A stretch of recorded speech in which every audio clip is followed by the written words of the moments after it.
अब जरा कल्पना कीजिए कि दो एआई मशीनें जिन्हें अंग्रेजी में नेगोशिएट करने का काम दिया गया था, वे अचानक अपनी ही एक सीक्रेट भाषा में बात करने लगे। तो आइए जानते हैं कि इस हैरान करने वाले एक्सपेरिमेंट में आखिर हुआ क्या था। तो पहला, फेसबुक की एआई लैब में बॉब और एलिस नाम की दो मशीनों को अंग्रेजी में मोल भाव यानी नेगोशिएट करने का लक्ष्य दिया गया था। लेकिन पता है दिलचस्प बात क्या हुई?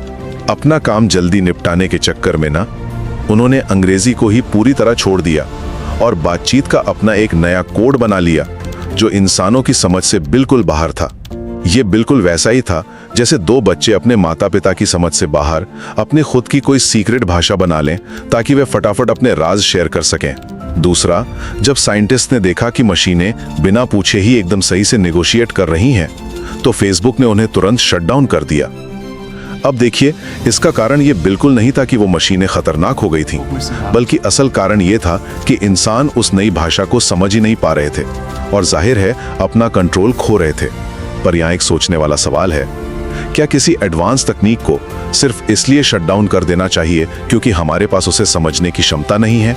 अंत में ये समझना बहुत जरूरी है कि रिसर्चर्स ने मशीनों को सिर्फ एक लक्ष्य दिया था, कोई भाषा उन पर थोपी नहीं थी।